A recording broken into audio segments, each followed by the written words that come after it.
This is Witchy Wit, episode 8, Dreams, Desires, and Goals. Stay tuned.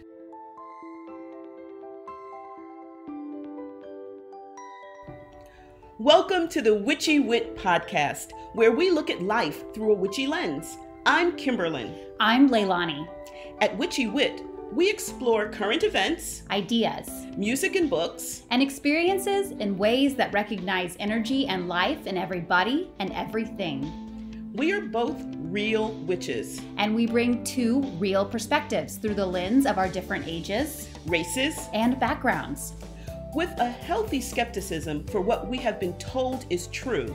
Our conversations are raw, candid, and vulnerable. Join us as we cast a spell to uncover what we each know is true in our intuitive, witchy selves.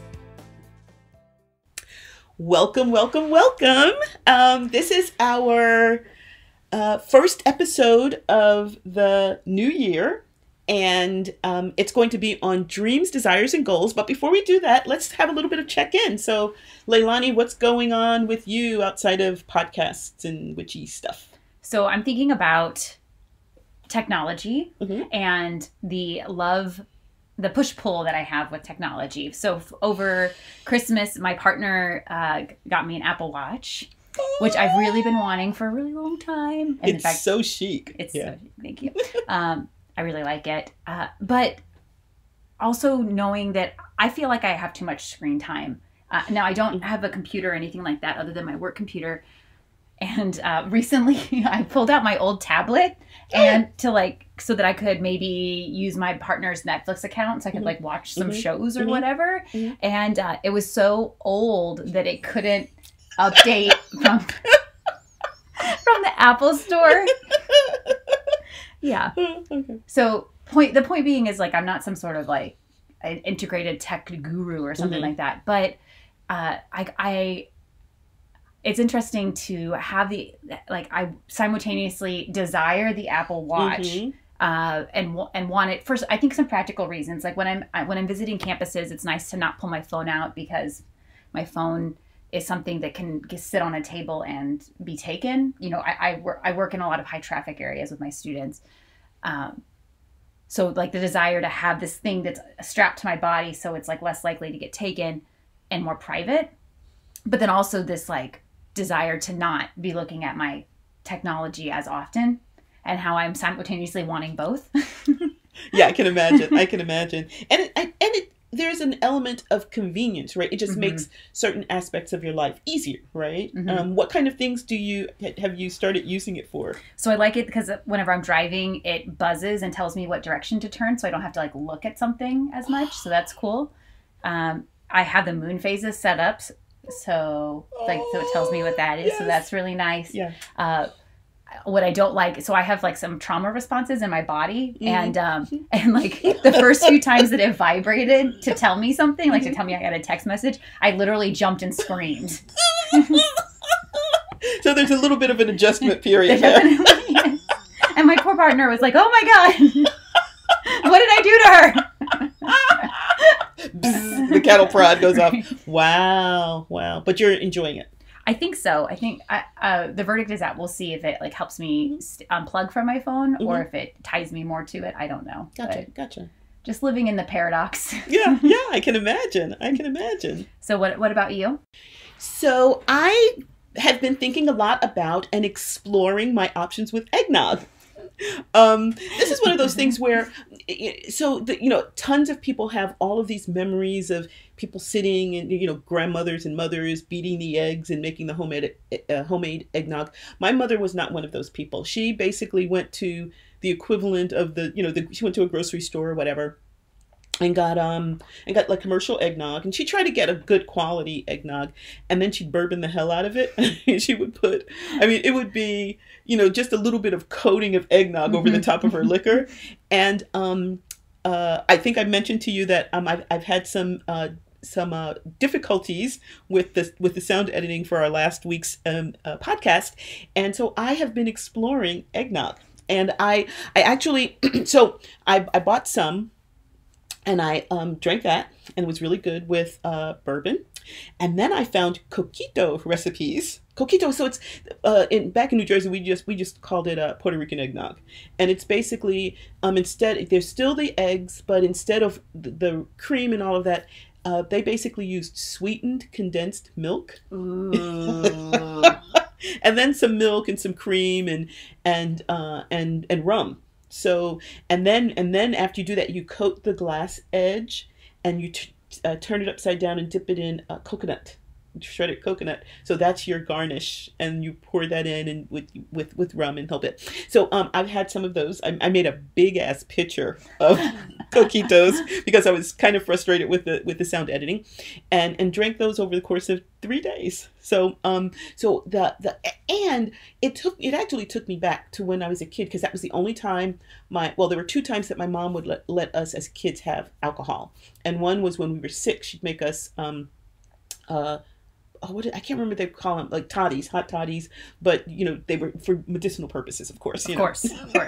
And then at Christmas Eve, we'd sit and we'd put on a recording. I think I mentioned this in our last episode or a couple of episodes ago. We'd put on a recording of Nat King Cole and listen to all of that, and she would make us eggnogs with a little bit of bourbon in them. Less bourbon in ours than in hers. Sure.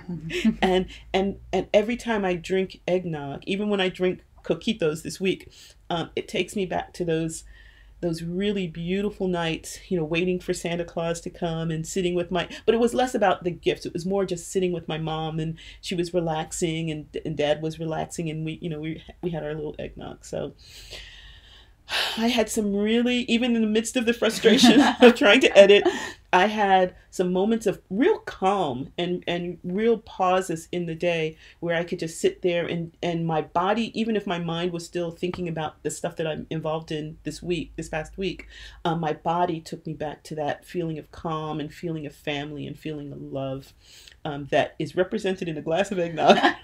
That's so nice. Yes, I think so. I didn't even know you could make eggnog. Like, listening to you tell the story, you put the caveat like, this is about me buying eggnog, I didn't make it.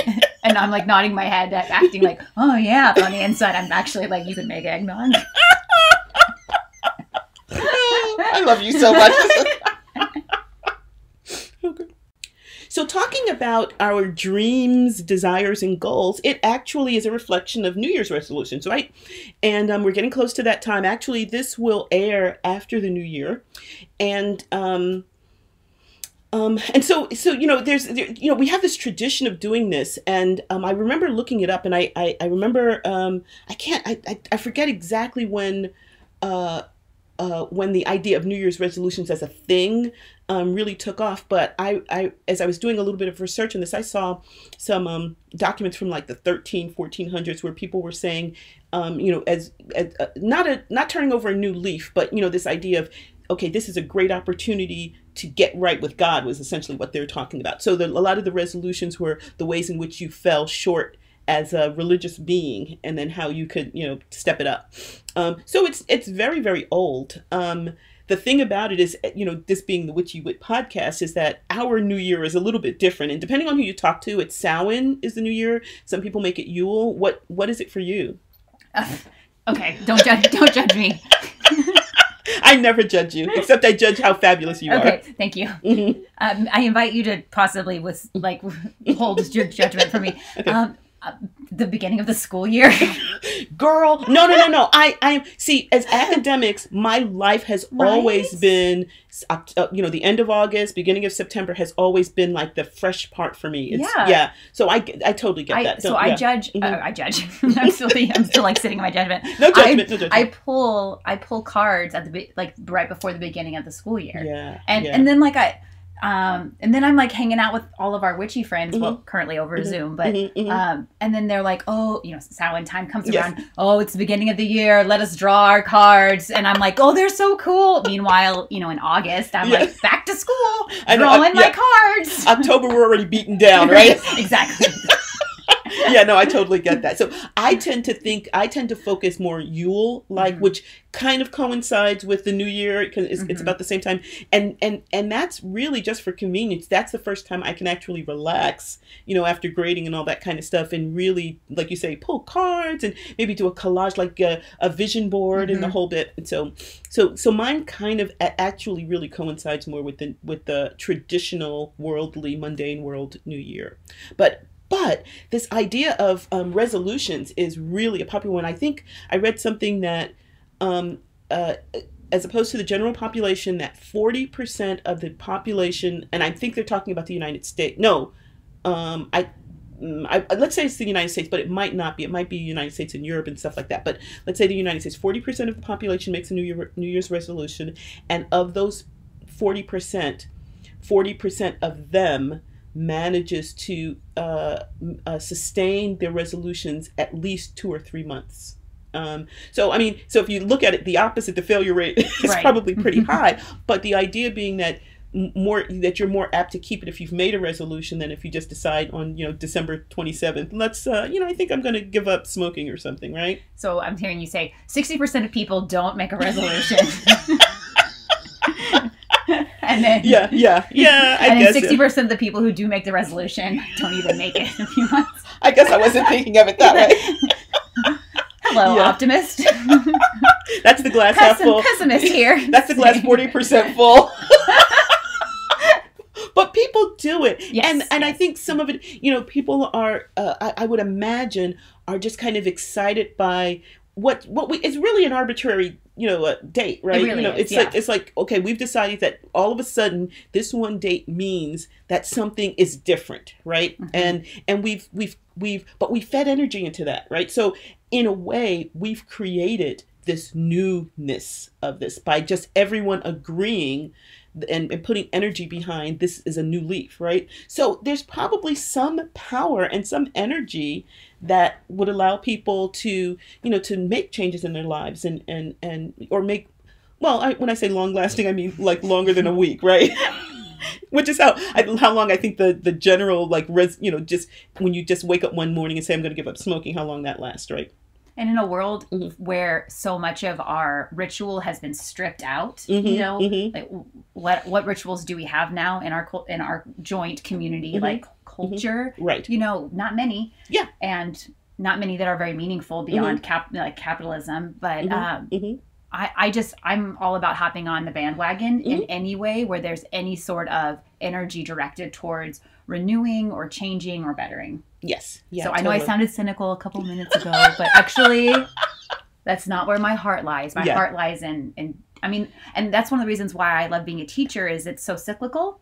Yes. We're constantly in this cycle with a beginning and an end. So I take advantage of setting intentions now, setting intentions at the beginning of school. Yeah. Yeah. And one of the things that, as we were looking at our poems that we could possibly read today, one of them actually deals with another type of ritual that's associated with the end of the year, moving into the new year, which is the burning bowl, where you kind of like, it's like cancel culture for your for your previous year. You just basically saying, okay, I might have screwed this up, this might have gone wrong or whatever, but we're starting fresh. So you're making room for the resolutions by clearing out all of the energy and all the negativity, etc., from the stuff that didn't go right. So I really admire that, and I may do that New Year's Eve. Thank you for reminding me. That feeds into like something that I like to do, which is I like to like look back at the previous year and think about what went well and then what didn't work out. Yeah, let's move into that. You want to talk a little bit about let's do this. What are some of the things that you do, and I think this feeds into that, that helps you to kind of embrace this idea of the new year? So I like to look back and see what patterns or behaviors or things that I want to not bring into the new year with me. What can I put a pin in or stop or get rid of, and then also things that I like to pay gratitude for what did work or things that I did learn. And maybe that's the educator in me, like let's look back and do an assessment. And then make your sandwich, something positive, something negative, something So do you mind if I ask you what specifically? I mean, do you write? Do you make a list, or do you journal, or how do you do this? I am a big journaler, so I do make a list. I actually have one right here on things that I learned.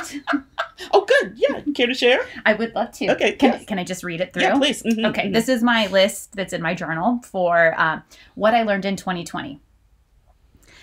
I learned how to jump a car. I learned how to install a toilet. I learned that a carburetor is different from a catalytic converter. I learned that sneaking into the VIP section at a concert is worth it, even if I get kicked out 3 times. Yes. That 90% of the time, 90% of a person's reaction isn't about me. That even though doctors told me I'd have to live with pain and limited mobility through treatment and rehabilitation and strengthening, I was able to win my very first place at a certain type of dance event. I won't bore you with those details, but in the novice division. So that was really great. And I got my first 30-second handstand in November. That if something scares me in a specific way, that's a sign that I need to move towards it. That's actually a specific reference to asking you if you would want to do this podcast. I'm so glad you did. That taking action is an important expression of my truth, and that inaction is a function of my privilege. That it's okay for me to cry as long as I keep on working on what is frustrating me. That I prefer beaches at night and pools during the day. And I also learned that I can use dish soap in the clothes washer. These are wonderful, wonderful lessons. Yay. So I have not given much ritual thought to this, but when you were mentioning doing this, I created a kind of a down and dirty list of my own. And so, and I actually am going to kind of incorporate that. Let me just tell you what I do, and then I'll tell you about some of these things that I learned. One of the things that I like to do, I like to try to make room for myself to kind of read through my journals for that year. Depending on how crappy the year was, sometimes I actually ritually burn them, and sometimes I don't. It depends. But I will be doing that, and then I will be starting a new journal and making it. So on New Year's Day, well, we'll talk about what we do. Okay. Anyway, so one of the things that I learned about, a couple of things that I learned about myself this past year is, and I have to give so much credit to COVID, to the quarantine, for giving me the space to kind of sit in this and to think about this, because otherwise I would have just kept my routine going. But one of the things that I learned about myself is that I actually thrive in silence. And this is one of the things I've said a couple of times, but I kind of thought, you pay lip service to, you need to meditate and sit and observe your thoughts and blah, blah, blah. But I've really done that this past year, and I think that it has made me much more in touch with myself. It's made me a better human being. It's raised my vibration immeasurably. Measurably. I probably can put a number to it, but it's really raised my ability to be present and to sit with myself and to love myself. And then another thing that I've learned is that I think I wrote down that it's not about me, kind of like your thing about 90% of the time, but where instead of taking things personally, I have to recognize that that's their stuff. It's not about me. But then recognizing that within my own little world, I am a universe, and in my universe, it's all about me. And I have not only need to accept that, but I need to, I would be so much happier if I could cherish that all the time, not just pay lip service to it, but recognize that, okay, I create everything that's in my own little world. And that can be sad and it can be, hard, but it's also this wonderful opportunity. So, that's something that I've gotten my mind wrapped around a lot more this year. I won't say that I've totally learned the lesson, but I can say that, I'm getting better at living that lesson a little bit more. And then just, how much I knew I valued my family and that they valued me. But in the past couple of years, since my mom died, I've recognized what a great family I have, and how it's just peopled by such beautiful beings, and that they love me. I mean, they love me. They love me. They really love me. And so that's something that I've learned and really started to appreciate this past year. one of the things that I thought was so fascinating as I was preparing for this episode, I did a Google search on New Year's resolutions. I think I was looking for poems and stuff like that. But as we've said, this is it's a big deal, and people talk about, so what are your resolutions? And, it's a conversation starter, and apparently people give a lot of thought to this. And so I thought it was pretty neat to just kind of look and see what some of the top resolutions were. And so I am at a website. It's Lifehack, www.lifehack.org. And this is the 50 New Year's resolution ideas and how to achieve each one of them. So it's like a little bit of self-help. But one of the things they have is the 50 most common New Year's resolutions. And I remember reading this about not this particular one, but a different list about 3 or 4 years ago. And one of the things that struck me, and I'll talk about this in a second, is that one of the top 5, maybe 5-10 years ago, had been giving up cigarettes or quitting smoking. And at least in this list, it's much further down. So I'm thinking that in a way, maybe there's, on a certain level, our society is getting a little bit healthier, maybe. I don't know. Okay, whatever. Anyway, no. I'm just thinking that maybe it's because I work with teens, but I'm just thinking like they don't smoke, they vape. So smoking is not going to be on the list. And they haven't yet decided to give it up. I never thought about Why am I cynical this episode? I'm not cynical in real life. I don't think. As a rule. Like this, wow. This episode, I'm like, rah, rah, rah, rah. I'm like the crotchety old, like, get off my lawn! So kids are vaping a lot, I take it. Yes. I see, and that I don't see that in college. Those whippersnappers. Oh, I never thought about that. Okay, well, so much for that. Alrighty. So the top 5 are, and then they also have they'll have the resolution, and then they'll have like a little blurb about how you can actually maybe sustain it and not go off half-cocked or whatever. But losing weight is get in shape. It says losing weight is the top resolution for Americans. That doesn't surprise me. Yes.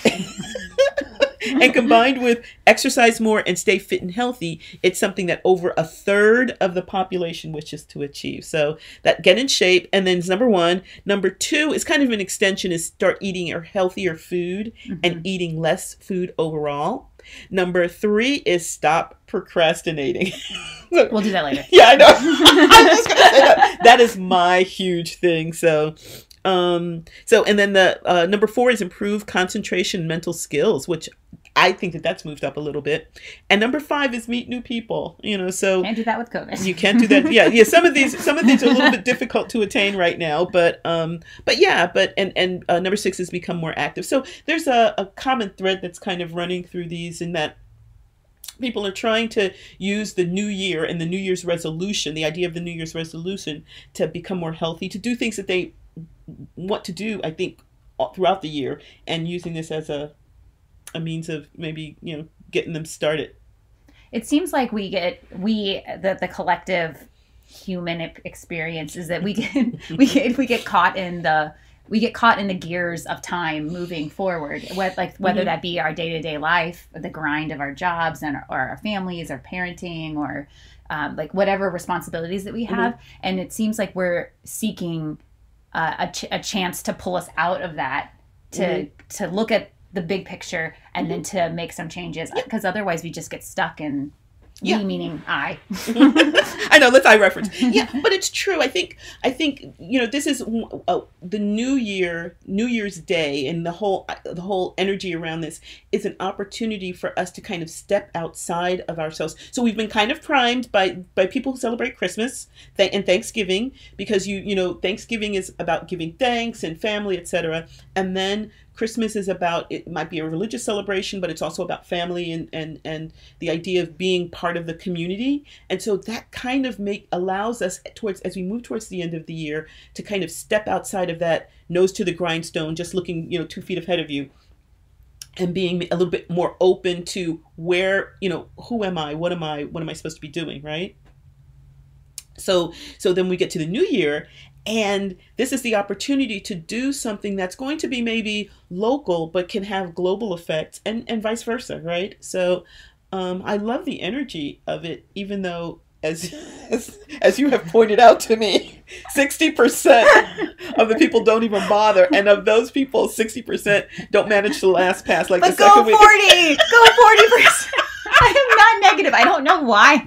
I'm like, get off my lawn, you whippersnapper. No, she's such a crotchety old woman today. It's that Apple Watch. I don't know. It's in her head. So let's talk a little bit about what our past resolutions might have been, and what our resolutions might be for 2021. 2021. Do you want to say, like, what are your normal, or do you have like a tradition? Or I do. Well, like I said, so this past New Year of 2020, it seems so long ago. I did a vision board, and it was really about just me raising my vibration, me just being more, just manifesting outside what I think is inside of me. So on a certain level, I totally surpassed what I thought. On one level, I totally surpassed what I thought was going to happen. And on another level, there's still some improvement to be had, right? But this past year, it was more about about me being more in tune with myself spiritually. Of course, I did say I was going to lose weight, which didn't happen. No, but I did initially lose. That's the problem. I'm among those 40%. Like that first month, I lost weight, and then it was like, so that I didn't sustain it. But so I think it was mainly that health. I did say I wanted to make more time for my friends, and I think that was it. What about with you? So I tend to I try to pick like something for my spiritually. I know our group, the priestesses in our circle, we meet collectively and then set an intention for the year. So I feel like that's an important thing. But then I also set my own intention for me, and then I spiritually, and then I normally set one for myself physically, and then myself like relationally. So, and honestly, I don't even, like, this year, like, normally I'm pretty good about it. Like, normally I can remember, like, the one for the year before that was brave. Like, I set one word, brave. And like, during the year, like, I make a t-shirt with it on it. Like, I have like a little crop top that I was wearing to the dawn raves that I go to that are drug and alcohol free. And it had like the word brave on it that I had written in spray paint. And then like, I write it on my body a lot. So it's like pretty magical for me. I don't even remember this past year. Like, that's how trippy this, Yeah. Well, I think for me it was like January, February, March, crash. So it's like, so at March, that's when this new 2020 began for me. And so I get that. Yeah. So Brave was a year ago, but you remember that one? I do. I remember the one before that, but not this year. I feel good about what I've done this year. It just, I think I just kind of threw everything out the window. Yes. Yeah, I feel that way too. But I am being really intentional about what I do for next year, so that it feels really good for me. It feels like, so one of my hobbies is cleaning, but it feels like cleaning. Like cleaning out my car before a road trip. Like, it feels good to get things in order and to take stock, and then to plan, and then to move forward. Yeah. I think that, well, I again, to me, that's that freshness of the new year is, clearing out the old and starting, literally turning over that new leaf that's bright and shiny and new. Yeah. Or leaf as in like the leaf of a page in a book. Like you said you get a new journal? Is that yes, I get a new journal. So on New Year's Day, I will probably collage the covers of my journal with stuff that's going. I haven't really. I like to kind of sit like on New Year's Eve and just kind of meditate a little bit, and then something will come to me. And so then on that day, I'll pull out all my magazines and rip things out. And plus I have like a bag filled with, pictures and stuff. And then collage that, and then start my first entry of the journal, and draw cards. I definitely will do a card drawing as well. I set an intention for this upcoming year that I'm going to dedicate to a year of study of tarot. Sweet. I think you did mention that before. That is so cool. What deck are you using? So, I have like a lot of attachment to my deck. I originally got a deck gifted to me by my first teacher, my first like witchy teacher, who was the janitor of my dorm. Oh, my freshman year of college. Yeah. So he and I started talking, and then I used to spend a lot of time with him. Like we would meet at coffee shops, and he would just kind of start introducing me and teaching me things. And he actually gave me that deck, which I did not use. I was like, what the heck is this? Throw that in a drawer, you know, like, meh. And then whenever I did my mentorship for priestessing for our circle, that's when I first started getting trained in tarot. And so it was like a Rider-Waite deck. Okay. And then not this past year, but the year before that, my house was broken into, and they only went to my jewelry drawer, and they stole all my jewelry. Well, I kept my tarot cards in a box that looks like to a muggle's eyes, it would look like a jewelry box. Clearly, if you were a witch, you would be like, that's not a jewelry box, that is a tarot box. Clearly, these people were not witches, but they actually took my tarot cards, and I was like, because that was tied with magical nuts. That's right. I was gonna say bad karma.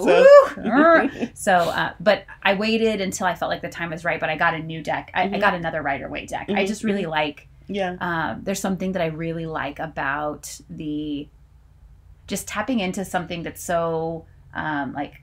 I don't want to say classic, but I'm blanking on the word. Yes, but like foundational and timeless. Yes, as that deck. So I really enjoy that. I don't know that that'll be the deck I work with forever, because there's some things I don't like about it. But it's very archetypal. But it is very archetypal. But yeah. So anyway, so I'm going to dedicate to that. I have like a journal that I purchased that I'm going to do daily tarot drawing. Like I'm so excited. For you. So it's just my intent is to not. It's very short. Like I'm going to do very short. Doable. Like doable, girl. 3 minutes or less. Doable. So that's I will continue to check in here. I was actually nervous to say it because now I'm saying it to Podlandia. So yeah, it's out there now. It's out and there my pride is attached to it because I do not like losing. So I'm very competitive. It sounds so sustainable. You're keeping it short so that it's not going to be this onerous. You're not going to like, I'm going to do an hour every day on my, so I think it's doable. And then just be gentle with yourself. You might miss a day or something. It happens. And my little sister is hopping on with me. She bought the same journal, and we're going to do the same thing. So that's so I feel like cool. that's going to be helpful. And accountability does help too. Yeah. So good. What are you thinking about doing for this year?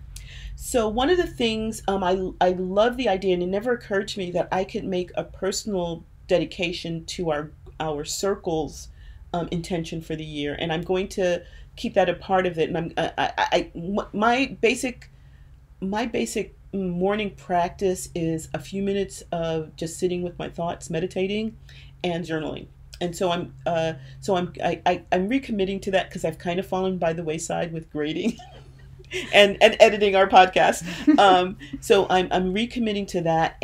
But the basic idea for me for this year is just being more shiny version of myself. So, eliminating as much as possible all of the stuff that's keeping me from being this beautiful being that I've been created as. And I'm just dedicating to the divine in myself. I'm putting it out there and and journaling around that and just making myself, just recognizing that, the goddess lives in me. I can get behind that because I love being around you, being like, yes! As we get shinier and shinier, we're going to become so bright. People are going to need they're going to need just shades when they're around us because we're going to be just so shiny. Those witches are so bright. They're so bright. Exactly. Good. I have a resolution. My resolution is time is magical. Oh, I love that. That's my intent. Can I have some of that too? I'll share it. It's for all of you. Oh my gosh, because that's one of my things is just just recognizing that time is just energy, and that as I become more adept with myself as energy, I can become more adept with myself with time, and recognizing that interaction can be so wonderful. I think that COVID has really shown me the magic of time. And that I think a lot of people, I know that it is traumatic. It is traumatic for everyone and hard for everyone. And I think that there was some dismissal of what happened this year in that, well, we were all locked in our rooms. So, so therefore it didn't matter. And what I was thinking is, it does matter, and what we choose to do with our time is really important. And I understand that there's other things going on. If we lost our jobs, or if we were sick, like there's differences. But in that moment, whenever I do have agency over myself, wielding time as a magical practice, I think as a magical tool, is something that I want to look at. I like that. Where do I put my energy? Where am I putting? Because time is energy, right? And energy is magical. So where do I put my time? And just to go back to what I was talking about at the beginning of the show, I love social media. I'm just going to say it. I love social media. I'm an extrovert. I love getting to know what people that I care about that I don't live near are doing, and their kids, and my cousins that I care deeply about that I only see maybe once a year, like seeing what they do on the weekends. Like, I love social media, and it's appropriate sometimes, right? Yes. So like, time is magical. So how much time do I want to put into the magical connection of me with my cousins that live all over versus other things? Right. These are all the things that are percolating in this little witchy brain of mine. So for me, I think I made this kind of general, broad, abstract statement, and to be a little bit more concrete. Do it. So a part of being shiny is recognizing that I'm a spirit that's that's created this more slower energy that is my body, and that in living in this body, that I need to commit to making it the best one I possibly have. So I am going to say again that I'm going to eat. I'm going to be very, very intentional with my eating and my exercise, so that I can make my body as fit and healthy as possible, so that it can house this shiny divine spirit, this entity that I'm going to also continue to work on through journaling and through meditation. And I think that's it. And and I don't know if we're at this part in the episode, but I just want to say this, and that a part of this creating this this opportunity for myself to shine as much as possible is so that I can make a resolution for how I want to be in the world. And that's that I'm making a resolution that I'm going to do my best to make our world kinder, more empathetic, and more loving. And so whatever I need to do, whatever it takes for me to do that, so that I can inject that energy into the world to help the world move towards what I think is its goal, which is to be this wonderful Garden of Eden for all of us. But we've got a lot of stuff. We've got a lot of rows to hoe to make this garden grow. Whoa, I made a poem. Oh, you did. We're so magical. I know. What about you? I love your concept. I don't know. I'm just being honest. Like, I'm still so upset about the November election, and it should have been a landslide. I'm not saying it should have been like every single person voted one way, but it just should have been a landslide. And the betrayal and the disgust and disheartening feeling that I have for the number of people that voted for Trump, and then what that means about what goes on in our psychology, and what's going on in poverty and in rural places in the United States, because I grew up in rural Missouri for a while. So I don't know. I'm disheartened. I want to bring good things, and I want to bring change. Okay, clearly I need to think about this. No. And so here's the thing. So maybe the resolution is that you're going to think about this more. I mean, because that's energy, right? And you can make a bright, shiny New Year's resolution on New Year's Day, or like on February 26th, you can say, I know what I want to do, or not any of that. So I think one of the things that I've seen that I've in doing some of the searches and stuff for this episode is that it can look the way you want it to look. Okay. So I've committed. Okay, Leilani. I'm committed. So like the truth is I've committed to showing up. Like I made that commitment and I followed through with that commitment this year. Like I went to some protests. I went to rallies. I supported a really close friend of mine with some petition signings for making changes to our police in our city. And so like I feel like I did that. And I also feel like this bumped into my fear around like what I wrote, my fear around asking you to even do this podcast, like for us to co-create this, is that it's scary to shine because shining is vulnerable and shining is authenticity. I mean, there's a reason why we picked our first episode as being authenticity, right? Yeah. Because it's like only in our vulnerability and authenticity are we really able to, am I really able to show up and create these positive changes. So true. So I feel like at a microcosm level, like those are things that are true for me, and that even just by making this podcast, it's calling me to be authentic. And I actually, maybe this is being a little cheesy, but I feel like I am already I'm showing up more as myself because of this process with you.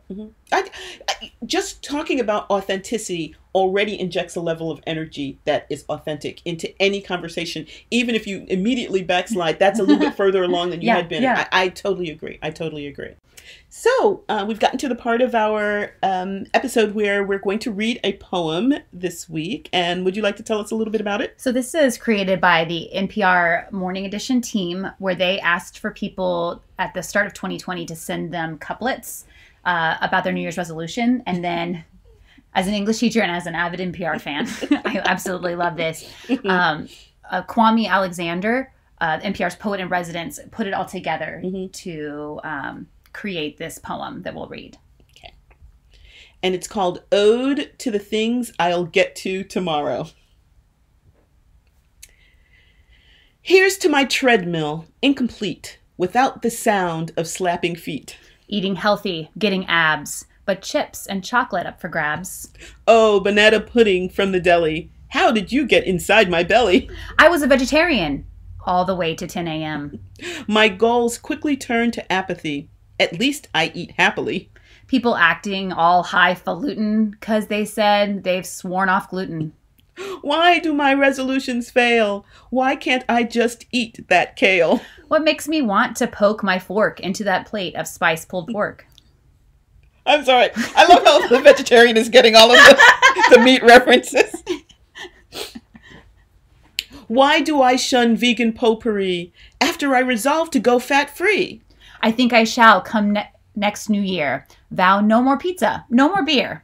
Then perhaps I might instead choose green tea and pita bread. To the pounds I vow each year to lose, each time a few more, from which to choose. To stop feeding my Krispy Kreme addiction. To watch less news. Read more fiction. To the running shoes gathering dust by the back door. To the unfinished dissertation I habitually ignore. To all the papers I did not grade. To all the beds I never made. Though I promised to timely fold, the laundry in the dryer lays there cold. I resolve to not procrastinate. I'll start tomorrow. Is that too late? Junk mail towers a teetering stack. The will to sort it I clearly lack. New resume, that's what I want. Alas, can't find the perfect font. Oh, sweet tenor ukulele, last year's holiday's treasure, you filled my heart with sunshine songs in spite of ill wind weather. A year gone by, on wistful sigh, no lessons and no learning. A lifetime worth of unsung soul, such longing and such yearning. Every year I vow to change the world before I die. Every year the world changes, and I didn't even try. Every year since giving birth I vow, no longer will I curse. But damn it, I'm a parent. From all the speeding I do that is not legal, to the sister-in-law I still love to needle. I resolved to be ever so nice and kind. On January 2nd, I changed my mind. Promised myself I would write this couplet. Sorry to say, It just isn't done yet. Sure, my 2020 goals are going just fine. I'd get them all done if I could just find the time. The long walks I promised to my dog, the minute bars I would not snog. Long morning runs in lifting fog, calorie counting in this food log. Candidates to offer I should uplift with walks and calls and pull place shifts. Grocery shopping with more thrift. The long, long friends, your misplaced gifts. Bills, please pay yourself on time. To all of you, I send these rhymes. Worry not, I have a notion. I can fix this with a potion. Gather the coils, the cauldron set, and in 3 fresh drops of sweat. A chicken egg not yet hatched. Prescription pills finally fetched. Spring of flowers not yet bloomed. More home cooking fills the room. And lastly here, the secret seed. That dead goldfish I didn't feed. I free you from your frozen disposition, the unclean refrigerator in my kitchen. And one day soon I'll drink this stout after I take my sweet dog out. We hope you've enjoyed this discussion of our rituals and practices around the new year. And we wanted to take a moment to send each of you good energy and support in whatever way you choose to mark the end of the year and in whatever way and time you choose to bring in new energy. But just knowing that you're tapping into a larger community of us all in our own ways doing these same things, witchy or not. Indeed. And we wish you the best in terms of your New Year resolutions, but also in terms of just starting this new year on a good foot, filled with love and laughter, and hopefully a little bit of kindness for each other. And we'll see you in a couple of weeks. Remember that you can support us by rating and reviewing us on whatever platform that you listen. And we're also really excited about our Where My Witch Is At segment. So feel free to send us a message on Instagram or Facebook or email us and let us know where you are and why you're listening and what it is about our community that you're tapping into, because we'd love to share that with others. Thank you. Thank you. Bye. We hope you've enjoyed the magic that has unfolded here at Witchy Wit. Follow us on Instagram and Facebook at Witchy Wit Podcast. Email us at witchywit123@gmail.com. Rate and review us on Apple Podcasts, Spotify, or wherever you get your podcasts. Get exclusive content and support us on Patreon. Stay witchy, y'all.